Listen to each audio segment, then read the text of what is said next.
하나님의 평화가 여러분의 심령 가운데 있기를 축복합니다. 오늘날 우리는 과학기술의 발달로 모든 것을 예측 가능한 그러한 시대를 우리가 살아가게 되는 것을 보게 됩니다. 그래서 일기예보도 날씨도 우리가 내일의 날씨 살아보지 않았지만 과학기술의 그러한 여러 가지 방법과 도구를 이용해서 내일이 흐릴지 비가 올지 또 태풍이 언제 올지 그러한 것을 하루만이 아니라 한 주간의 날씨까지도 다 예측하는 그런 시대를 우리가 살아가고 있습니다.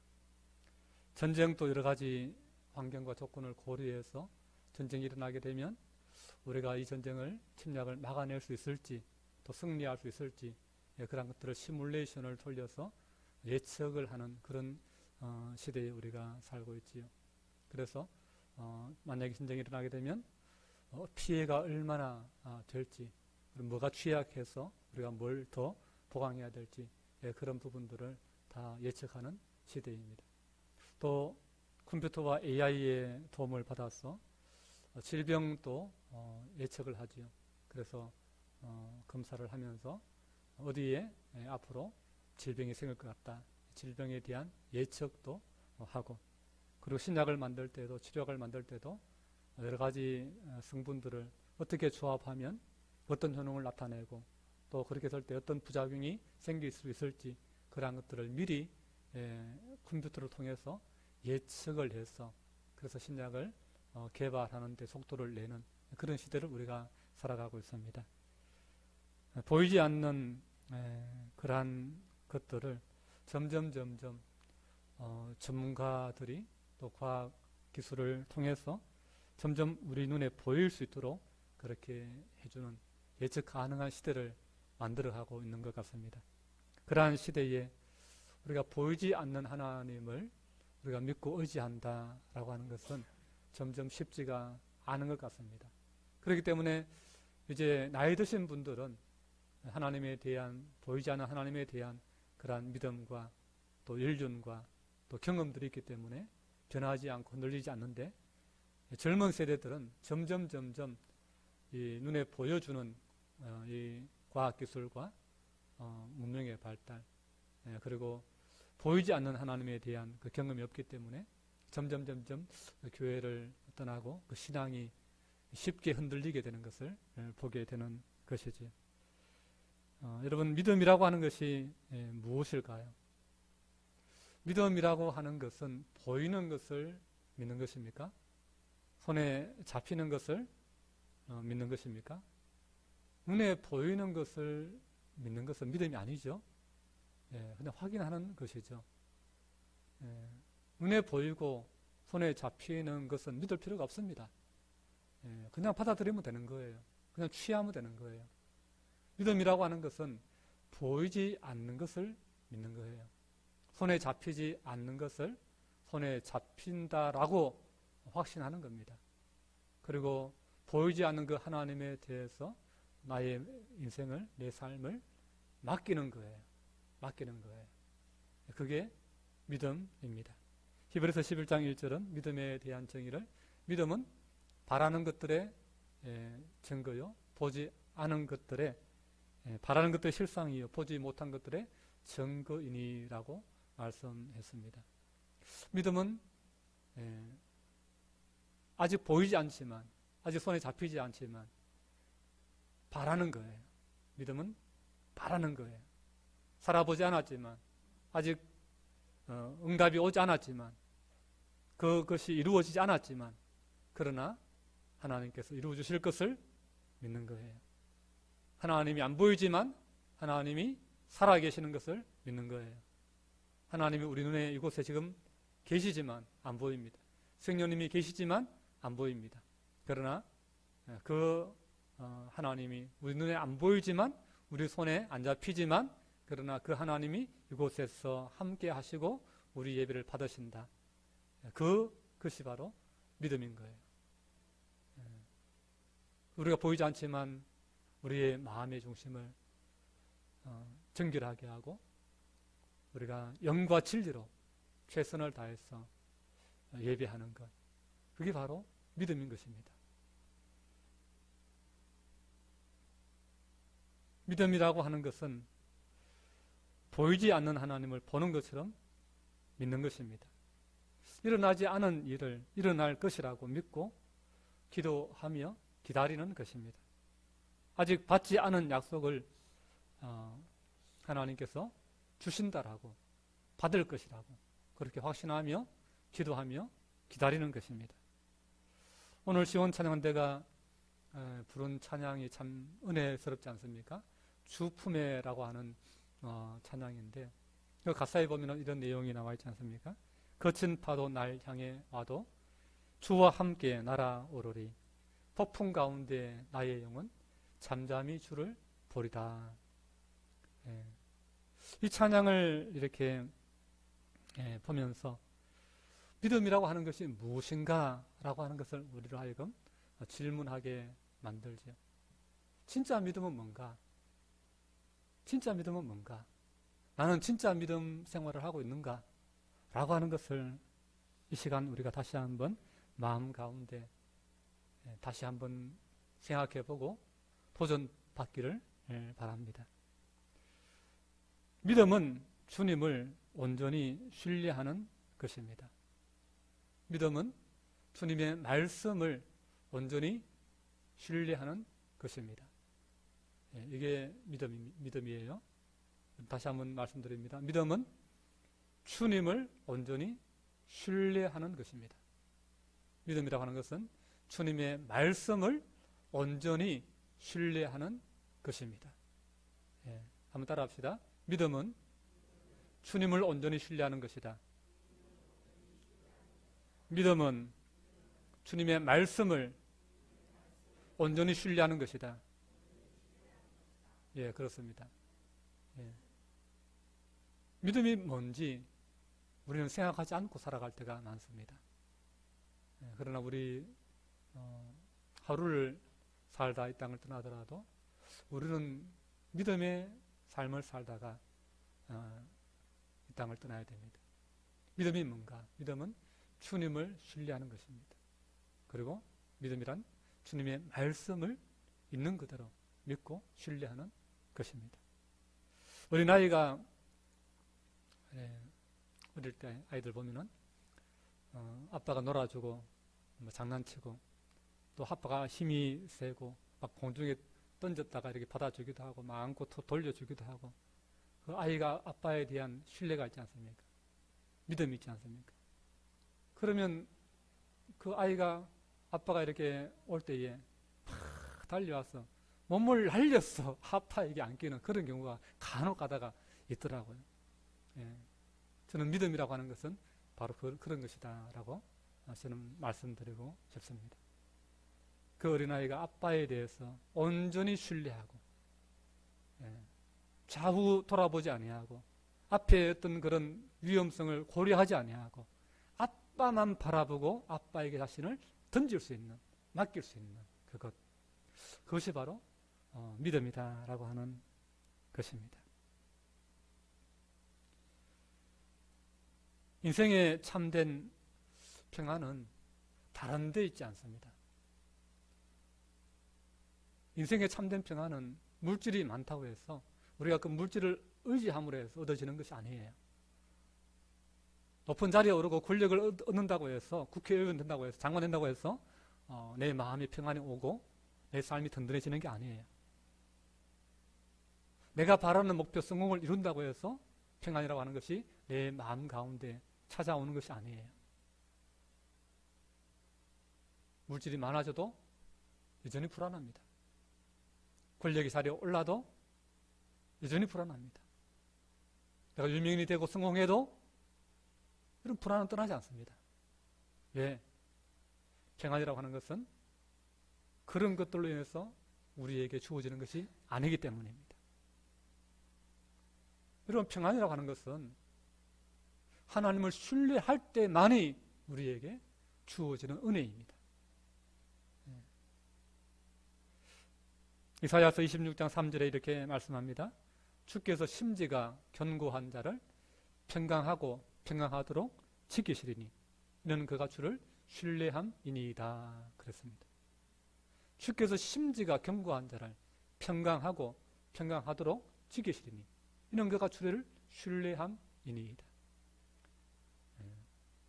우리의 마음의 중심이, 우리의 마음의 심재가 하나님을 향해서 견고해져 있을 때에, 마치 어린아이가 엄마 품에 온전히 자신을 맡기고 안기듯이 하나님 안에서 우리가 견고하게 하나님을 신뢰하고 있을 때에, 그때에 진짜 평안이 우리 삶 가운데 우리가 누릴 수 있는 것입니다. 여러분, 그래서 하나님을 신뢰하는 것, 믿음은 다른 게 아니에요. 하나님을 신뢰하는 거예요. 믿음이라고 하는 단어는 신뢰라고 하는 단어와 같은 거예요. 예. 믿음은 약간 추상적일 수 있습니다. 그러나 신뢰라고 하는 것은 우리가 좀 더 피부에 가깝게 느낄 수 있죠.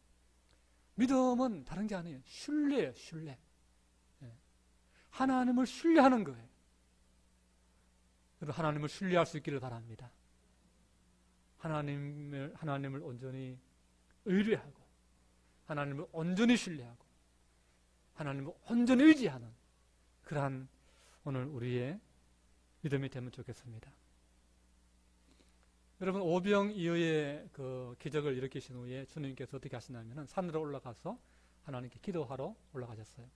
제자들은 배를 타고 먼저 건너편으로 건너가도록 했습니다. 그런데 문제가 생겼죠. 제자들이 타고 가는 그 밤중에 배에 풍랑이 닥친 겁니다. 그래서 다 죽게 생겼습니다. 그래서 쩔쩔매면서 고난 가운데 사투를 벌리고 있을 때 누가 나타납니까?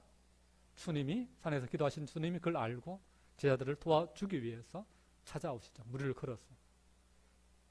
제자들이 처음에는 귀신인가 유령인가 싶어서 놀랐지만은, 그러나 주님의 음성을 듣고 아, 주님이 오셨구나 하는 것을 확인했습니다. 그때 베드로가 어떻게 했습니까? 주여, 주님이시거든 나로 하여금 주님처럼 나도 무리를 걷게 하옵소서. 주님이 그래 베드로야 오너라 허락했습니다. 무리를 최초로 걸은 사람이 바로 베드로죠. 배에서 내려서 물 위에 섰는데 베드로의 몸이 물에 빠지지 않았습니다. 물 위에 그대로 예수님처럼 서 있었습니다. 그리고 몇 발짝, 한두 발짝 분명히 걸었을 것입니다. 그런데 좀 더 걸으려고 할 때에 뭐가 있습니까? 풍랑이, 거센 파도가 밀려오는 것이 시야에 들어왔습니다. 그 순간 베드로의 마음이 어떻게 됐을까요? 베드로의 마음이 요동치는 거예요. 베드로의 마음이 두려움에 사로잡히는 거예요. 그러면서 어떻게 됩니까? 베드로가 물에 쑥 빠져들어갔던 것입니다. 살려주세요. 살려주세요. 예수님께서 베드로의 팔을 손을 잡아서 건져내시고 배에 올리시면서 주님께서 왜 의심하느냐, 그런 사건이 한 번 있었고, 또 한 번은 사역을 마치고 예수님과 함께 배를 타고 그 갈릴리 호수를, 바다를 건너갑니다. 근데 그때도 풍랑이 일어났습니다. 근데 예수님 뭐하고 계세요? 예수님 주무시고 계세요. 하루 종일 사역하고 너무 피곤하지, 육신을 입기 때문에. 그래서 깊이 잠을 드셨는데 풍랑이 일어서 배가 흔들리고 바닷물이 막 튀어서 뱃속으로 들어오는데, 그런 와중에 제자들은 어떻게 그 배를 안정시켜 보려고, 그들 어부니까 전문가들 아닙니까? 바다의 전문가 아닙니까? 그렇게 애쓰는데 안 되는 거예요. 그들이 감당할 수준의 풍랑이 아닌 거예요. 그러니까 아무리 애써도 안 되고 두려움만 더 커져가니까 어떻게 합니까? 누가 시야에 들어옵니까? 아직도 주무시고 계시는 예수님이 시야에 들어옵니다. 그러니까 제자들이 어떻게 했습니까? 예수님을 깨우죠. 여러분, 그때 제자들의 마음이 어땠을까요? 답답하지 않았겠습니까? 우리가 지금 이 고생을 하는데, 이 지금 배가 이렇게 위험한 상황에 처해 있는데 지금 잠잘 때입니까? 지금 예수님 좀 일어나셔서 뭐라도 좀 이렇게 우리와 함께 도우셔야지. 답답했습니다. 예수님 흔들어 깨웠습니다. 자는 예수님을. 잘 주무시고 계신 예수님을 흔들어 끼웠습니다. 예수님, 우리가 지금 고난 가운데, 죽음 가운데 빠져 있는 것을 돌아보지 않으십니까? 그러면서 화를 냈던 것 같아요. 짜증 섞인 그런 투로 예수님을 몰아붙였습니다. 예수님 뭐라고 했습니까? 예수님 그 상황 가운데 믿음이 없는 자들아 왜 의심하느냐, 그렇게 말씀했어요. 그리고 바다를 향해서, 파도를 향해서 바다야 잠잠하라 명령하니까 즉시 바람이 그치고 바다가 잠잠해졌습니다. 제자들은 예수님을 향해서 답답해 했는지 모릅니다. 그러나 그런 제자들을 향해서 예수님도 답답해 하셨다라고 하는 사실입니다. 누구의 답답함이 진짜입니까? 누구의 답답함이 문제입니까? 제자들의 답답함이 문제인 겁니다. 누구의 답답함이 진짜입니까? 예수님의 답답함이 진짜인 거예요.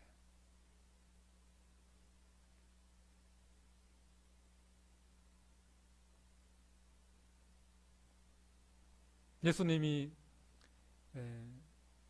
저는 설마 예수님이 제자들을 깨울 때까지 잠을 안 깨고 계셨을까, 그런 상상을 한번 해볼 때가 있습니다.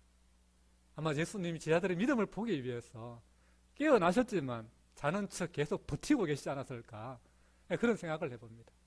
물이 막 철철 넘쳐서 물이 차오르는데 그런 데서 배가 흔들리고 요동을 하는데 제자들이 살려달라고 뭐 어떻게 돛을 걷어라, 세워라, 뭐 짐을 옮겨라, 뭐 야단을 법석을 하는데 그런 상황에서 계속 주무시고 있을 사람이 누가 있습니까?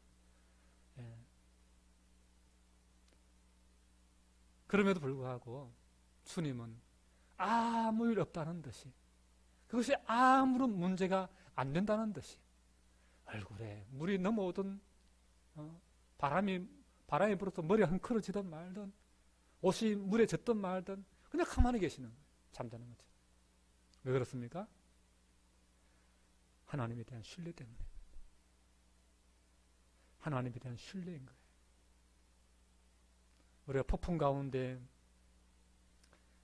날아오르리 그러면서 폭풍 가운데 막 파도가 우리를 삼킬듯이 오는데 그 삼키기 전에 직전 순간에 우리를 딱 안아가지고 확 공중으로 날아오르는 그런 상상을 하십니까? 아니요. 주님은 그렇게 우리를 구원하지 않습니다. 폭풍 가운데서 그냥 우리를 지켜주시는 거예요. 파도 맞아가면서, 바람 맞아가면서, 옷이 흔들리면서 그 가운데서 하나님은 지켜주시는 거예요. 여러분, 과학이라고 하는 것은 내일을 예측할 수 있습니다. 어떤 면에서. 다는 못하지만 일부분을 예측할 수 있습니다. 그러나 그 예측한 것을 또 방비하기 위해서 준비할 수도 있습니다. 그러나 그것뿐입니다. 그 속에서 정말 우리를 그 고난에서 헤쳐나가게 하시고 그 고난에서 안전하게 하시는 분은 하나님밖에 없습니다. 이걸 우리가 알아야 됩니다. 감리교의 창시자인 존 웨슬리가 미국에 선교하기 위해서 그 세계가 나의 교구다 그러한 모토 아래 미국으로 향합니다. 대서양을 건너서 배를 타고 가는데 거기서 풍랑을 만나죠. 큰 폭풍을 만납니다. 배가 자초될 위기에 빠졌습니다. 선원들도 극도의 긴장 상태에서 배를 구하기 위해서, 침몰하지 않기 위해서 이리 뛰고 저리 뛰는 상황 가운데 거기에 탔던 승객들은 다 울고 불고 난리가 났습니다. 하나님을 믿는, 하나님을 위해 선교하겠다고 그렇게 미국으로 향하고 있던 존 웨슬리, 얼마나 믿음 좋은 사람입니까? 얼마나 하나님을 향해서 열정을 품었던 사람입니까? 그런데 그도 두려운 거예요. 그도 마음이 안정이 안 되는 거예요. 어떻게 해야 되나? 이 배가 빠지면 안 되는데, 아이고, 큰일 났다. 죽으면 어떡하나? 가족들을 내 소식도 모를 텐데. 온갖 생각이 다 드는 거예요. 그러면서 마음이 안정이 안 돼요. 뒤숭숭해가지고 여기 갔다 저리 갔다 하는데 어느 한순간에 가보니까 어느 한 무리들이 평안히 앉아있는 거예요. 조금도 요동하지 않고 미동하지 않고 앉아있는 거예요. 야, 저 사람들 도대체 뭔가. 모든 사람들이 다 울고 불고 이리 뛰고 저리 뛰고 난리가 났는데 아비규환인데 저 사람들만 평안한 거예요. 그 사람은 뭔가 싶어서 가보니까 나중에 알아보니까 그 사람은 모리비안 교도들이었습니다. 예. 그 사람들도 하나님의 복음을 위해서 자신처럼 선교하는 그런 사람들이었어요. 근데 그들은 풍랑 앞에, 태풍 앞에 조금도 요동하지 않고 마치 제자들이 풍랑이는 그 떡배 안에서 예수님이 주무셨던 것처럼 그들이 요동하지 않고 하나님을 찬양하는 거예요. 하나님께 기도하는 거예요. 불안한 마음 없이, 두려운 마음 없이 그대로 앉아서 하나님을 찬양, 오직 하나님을 찬양, 오직 하나님께 기도하고 그랬는 거예요. 그걸 보면서 자신의 믿음과 그들의 믿음이 비교가 되는 거예요. 아, 진짜 믿음이 뭔가? 진짜 믿음이 뭔가? 내가 가지고 있는 믿음이 난 진짜 믿음이라고 생각했는데 내가 가진 믿음은 너무나 약한 믿음이었구나. 너무나 쉽게 흔들리는 믿음이었구나. 너무나 눈에 보이는 것을 의지하는 믿음이었구나. 풍랑 뒤에 계신 하나님을 볼 수 있는 믿음이 자기에게는 아직도 없었구나 하는 것을 그때 깨닫게 되는 거예요. 여러분, 믿음이라고 하는 것은 눈에 보이는 것을 믿는 게 아니에요. 눈에 보이지 않는 것을 믿는 거예요. 풍랑을 보고 우리가 판단하는 것이 아니라 풍랑 뒤에 배후에 역사하시는, 풍랑까지도 다스리시는 그 하나님을 바라보고 서는 것이 바로 믿음이다 라고 하는 것입니다.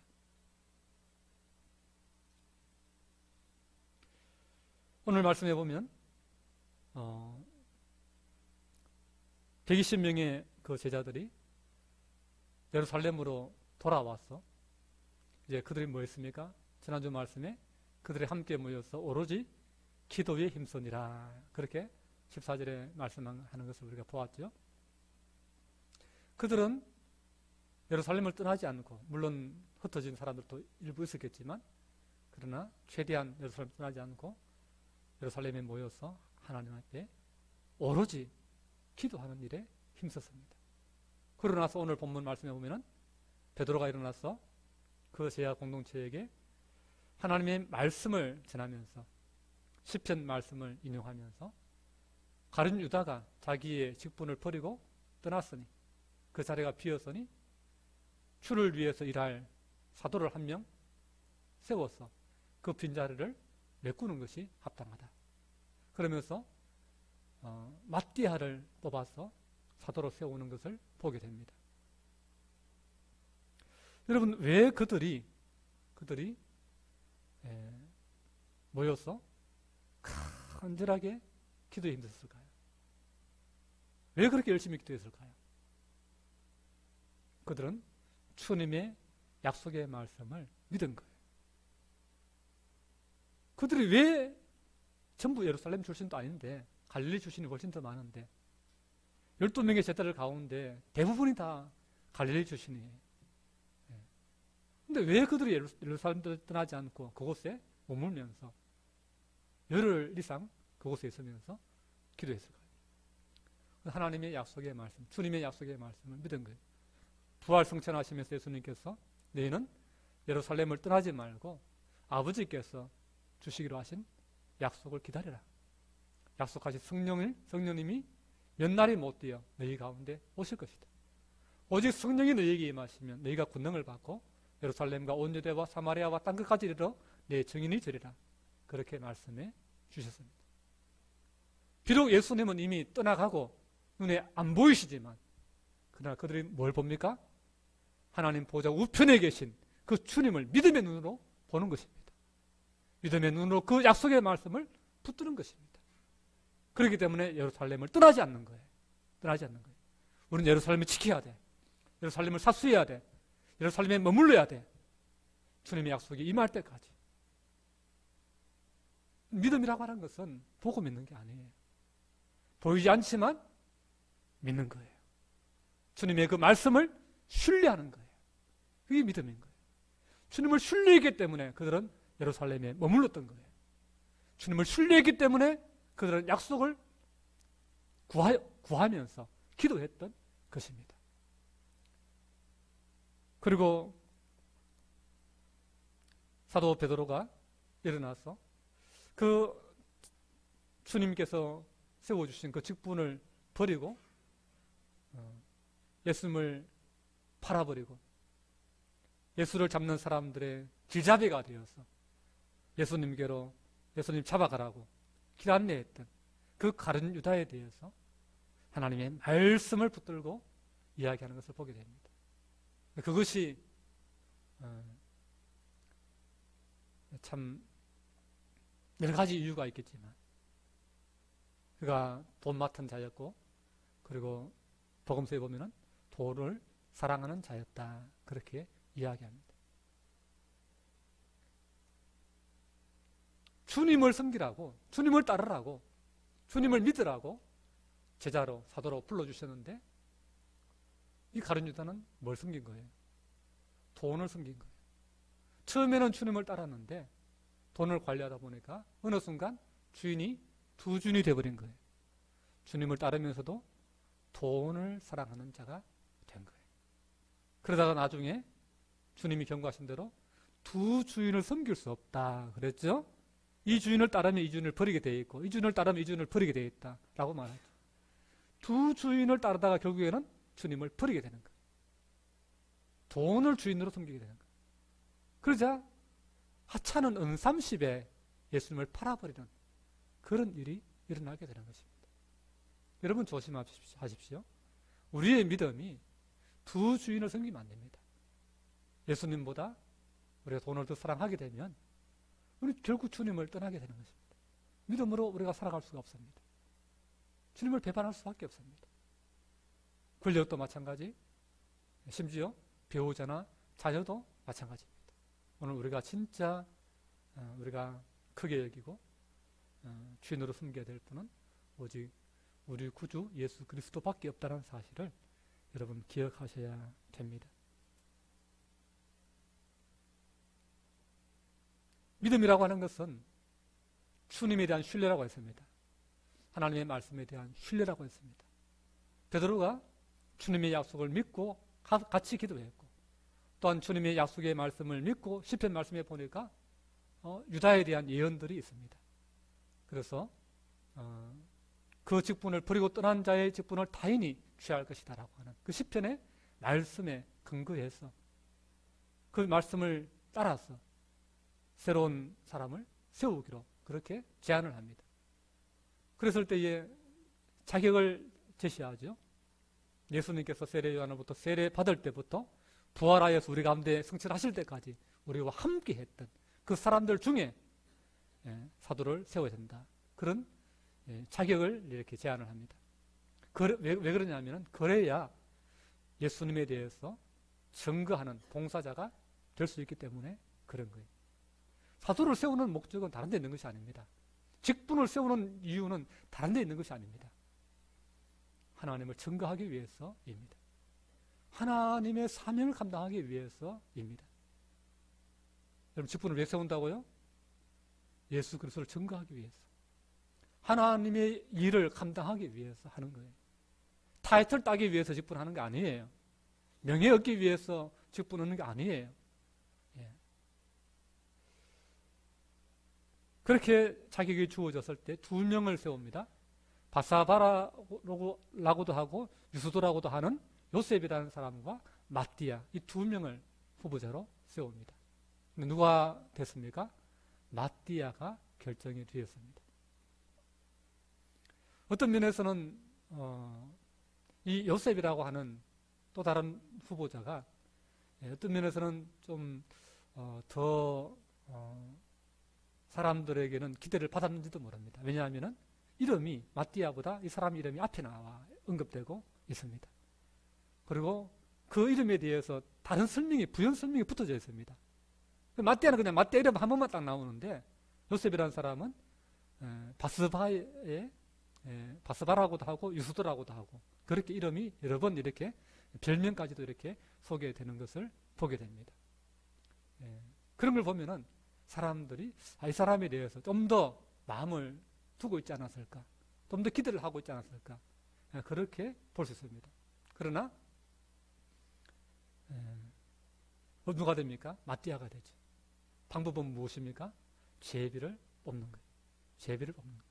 오늘날 우리는 무기명 투표를 해서 우리가 장로나 안수집사나 권사를 이렇게 세우지 않습니까? 그러나 성경은 제비를 뽑아서 자격을 딱 부여하고 그 자격에 합당한 사람 중에 추천해서 제비를 뽑아서 결정을 했습니다. 제비를 뽑는 것은 여행을 바래서가 아니에요. 제비 뽑으면 누구든지 누구나 될 수 있는 가능성이 있기 때문에 선거운동 안 해도 되고 내가 인기 없어도 되고 내가 좀 무능해도 제비 뽑는 거야 누구든지 될 수 있으니까. 여러분, 제비를 뽑는 것은 여행을 바래서가 아니에요. 여행을 바래서가 아니라 제비를 뽑는 유일한 이유는 하나님을 전적으로 신뢰하기 때문입니다. 이것을 잘 이해하셔야 됩니다. 제비를 뽑는 것은 여행에 맡기는 게 아니에요. 하나님에 대한 철저한 신뢰인 거예요. 사람도 능력이 있죠. 품질력이 있습니다. 저 사람이 좋은 사람이 나쁜 사람인지 판단을 하잖아요. 나름대로. 검증을 하잖아요. 우리가 뭐 장관들 세울 때 인사 검증하잖아요. 청문회 하잖아요. 그래가지고 세우잖아요. 사람도 어느 정도 충분히 검증할 수 있습니다. 누가 좋은지, 누가 합당한지. 그러나 사람은 그럼에도 불구하고 사람은 편견을 가질 수 있다라고 하는 거예요. 하나님보다 더 정확하지는 않다라고 하는 것입니다. 하나님께 맡기는 거예요. 온전히 철저하게 하나님께 맡기는 거예요. 여러분, 앞으로 뭐 우리 교회 또 앞으로 그런 직분들을 세울 일이 있을지 모르겠지만 사람이 뽑는다 생각하시면 안 됩니다. 하나님이 정하신다라는 것을 우리가 철저하게 그것을 인정하고 신뢰해야 됩니다. 여러분, 그럴 수 있기를 바랍니다. 그러니까 이 끝나고 난 뒤에 아무 문제가 없습니다. 말이 없습니다. 뭐 요셉이 시험 들었다 그런 말이 없습니다. 시험 들 일도 아니죠. 왜? 명예가 아니기 때문에, 권력이 아니기 때문에, 사명이기 때문에, 예수 그리스도의 부활의 정인으로 살아야 하기 때문에. 여러분, 정인이라는 말은요, 순교자라는 말하고 똑같은 말이에요. 여러분, 정인이 될 사람으로 뽑히면요, 죽음에 자신을 던질 수 있는 사람이 되어야 되는 거예요. 됐다고 해서 무주를 할 필요가 하나도 없는 거예요. 오히려 그 부담감이 있는 거예요. 내가 이제 잘 살아야 한다. 내가 이제 죽어야 된다. 라고 하는 그 사명감으로 그 직분을 감당하는 거예요. 떨어지는 사람이나 뭐 당선된 사람이나 아무런 문제가 시비가 있을 수가 없는 것이죠. 하나님이 하신 결정이니까. 하나님 앞에 순종할 따름인 것입니다. 이게 바로 오늘 사도행전에서 우리에게 보여주는 초대교회의 믿음이었다라고 하는 거예요. 믿음이 뭐라고 했습니까? 믿음은 주님을 신뢰하는 것입니다. 믿음은 주님의 말씀을 신뢰하는 것입니다. 오늘 이 시대 가운데 참 예수 잘 믿기가 힘든 시대를 우리가 살아갑니다. 이런 시대이지만 그러나 우리의 믿음이 흔들리지 마시기 바랍니다. 주님은 위대하십니다. 능력이 한이 없으신 전능하신 하나님이십니다. 여러분, 눈앞에 보이는 풍랑 때문에, 폭풍 때문에 두려워하지 마십시오. 그 뒤에 풍랑을 다스리시는 주님을 볼 수 있는 믿음의 눈이 있기를 바랍니다. 그 믿음을 가집시다. 어린아이 같이 아빠에게 자기 자신을 던지듯이 우리 하나님께 온전히 던지고, 마귀가 내 앞에 와서 조롱을 하고 희롱을 하고 위협을 한다 할지라도 흔들리지 마시고 굳게 서십시오. 전능하신 주님이 여러분과 함께 하십니다. 예수님께서 내가 너희 안에 거하고 내가 너희 안에 거하겠다. 분명히 세상 끝날까지 함께 하겠다 말씀했습니다. 너희 몸이 너희 성령님이 거하시는 성령의 전인지를 알지 못하느냐? 성령께서 우리 안에 계신다고 말씀했습니다. 여러분, 우리의 믿음의 눈을 열어서 주님을 영의 눈으로 바라볼 수 있기를 바랍니다. 그 주님을 능력의 손을 들어서 우리의 손을 들어서 능력의 주님의 손을 붙들 수 있는 그런 저와 여러분 될 수 있기를, 세상을 이기는 믿음 될 수 있기를, 유혹 가운데서도 믿음을 지키고 주님의 복음을 위해 일할 수 있는 우리 모두가 될 수 있기를 주님의 이름으로 축복합니다. 기도하겠습니다. 주님, 오늘 이 시간 믿음이 무엇인가에 대해서 다시 한번 우리가 주의 음성을 듣고 또 주의 말씀을 통해서 초대교회의 사도들의 그 제자들의 그 믿음을 통해서 참 믿음이 무엇인가 하는 것을 우리가 배웠습니다. 하나님, 오늘 우리로 하여금 거짓된 믿음을 내버리고 진짜 믿음을 고민할 수 있도록, 진짜 믿음의 선택을 결단할 수 있도록 성령님 우리 가운데 역사하여 주옵소서. 믿음이 없이는 하나님을 기쁘시게 못한다고 했사오니 우리에게 믿음 더하여 주시고 참된 믿음으로 나아갈 수 있도록 더 기도하고 하나님 말씀을 사랑하고 그 말씀 가운데 설 수 있는 우리 모두가 되게 도와주시옵소서. 모든 말씀 예수님 이름으로 기도하옵나이다. 아멘.